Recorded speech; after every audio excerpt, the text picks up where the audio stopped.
மதுக்கடைகளில் பாட்டிலுக்கு 10 ரூபாய் கூடுதலாக வாங்கினாலும் வேறு வழியில்லாமல் அதையும் கொடுத்துவிட்டு புலம்பியபடியே மதுப்பிரியர்கள் மதுவை வாங்கி அருந்தும் நிலையில் ஒரு பாட்டில் வாங்கினால் ஒரு பாட்டில் இலவசம் என்று கொடுக்கப்பட்டுள்ள ஆஃபர் பலரின் கவனத்தையும் ஈர்த்துள்ளது.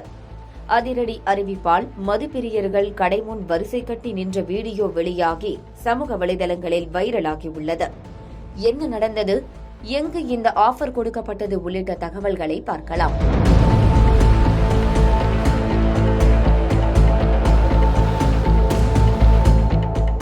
நாளுக்கு நாள் மது குடிப்போர் எண்ணிக்கை கூடிக்கொண்டே செல்லும் நிலையில் நாடு முழுவதும் மது விற்பனை படுஜோராக நடந்து வருகிறது. மழையோ வெயிலோ மதுக்கடையில் மட்டும் கூட்டம் இருந்து கொண்டே இருக்கும். ரேஷன் கடையில் அரிசி வாங்க நிற்கும் வரிசையை விட மதுக்கடையில் மது வாங்க காத்திருக்கும் கியூவின் நீளம் அதிகமாக இருக்கும்.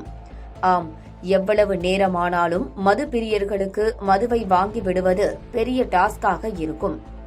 அதிலும் பாட்டிலுக்கு 10 ரூபாய் கூடுதலாக விற்பனை செய்யும் கடைகளில் மது பிரியர்கள் வேறு வழியின்றி புலம்பியபடியே வாங்கி செல்கின்றனர்.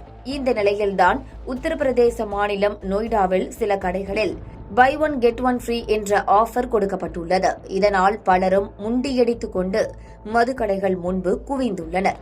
இது தொடர்பாக வைரலாகும் வீடியோ ஒன்றில், நாளைக்கே லாக்டவுன் வந்துவிடப் போகிறது, இப்போதே வாங்கிக்கோங்க என்று கொரோனா ஊரடங்கை குறிப்பிட்டு தமாஷாக பேசியுள்ளனர்.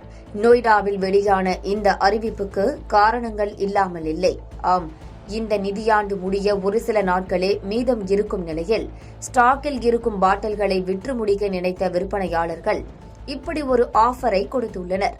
மார்ச் 31ஆம் தேதிக்கு பிறகு ஒப்பந்ததாரர்கள் மாறலாம் என்பதால் அதற்குள் இருப்பதை காலி செய்துவிட இந்த ட்ரிக்கை கையாண்டுள்ளனர். உத்தரப்பிரதேசத்தில் கலால் கொள்கையில் 2025-26 குறிப்பிடத்தக்க மாற்றங்கள் கொண்டுவரப்பட்டுள்ள நிலையில் அவையும் விரைவில் அமலுக்கு வரும் என்று எதிர்பார்க்கப்படுகிறது. இந்த நிலையில்தான் ஒன்று வாங்கினால் ஒன்று இலவசம் என்று மது பாட்டிலுக்கு ஆஃபர் கொடுத்து விற்பனையை கூட்டியுள்ளனர்.